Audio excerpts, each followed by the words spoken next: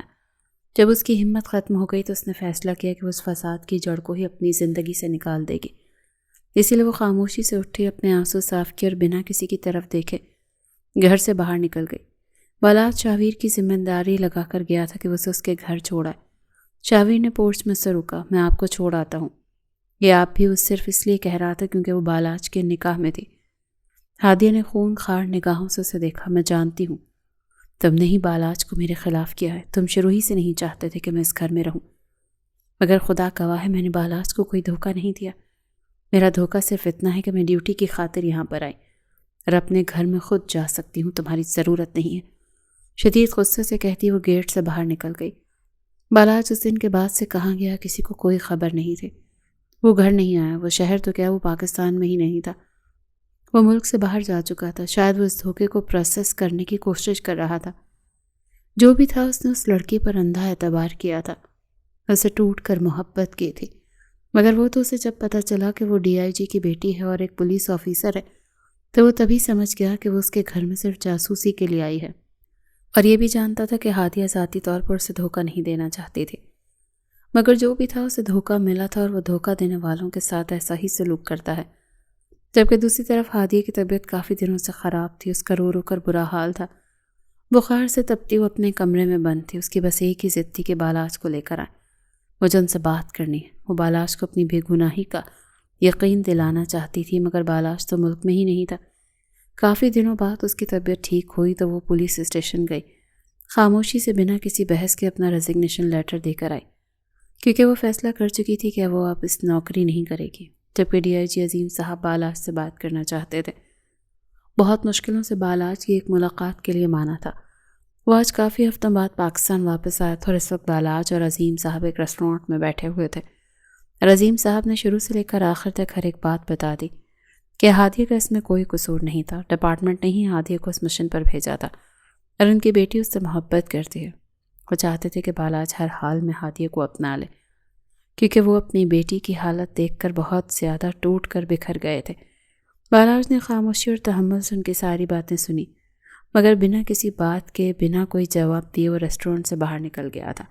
شاید وہ فیصلہ کرنا چاہتا تھا کہ اس نے ہادیہ سے ایسے بدلہ لے کر ٹھیک کیا یا پھر نہیں، اور آخر وہ اسے طلاق دے سکے گا۔ اس نے اپنا غصہ ٹھنڈا تو کر لیا، مگر کیا وہ اس کے بغیر رہ سکے گا؟ وہ ڈی آئی جی عظیم سے ملنے کے بعد سیدھا گھر آیا۔ ہادیہ کو جیسے ہی معلوم ہوا کہ بالاج پاکستان واپس آ گیا تو فوراً بالاج سے ملنے کے لیے اس کے گھر آ گئی۔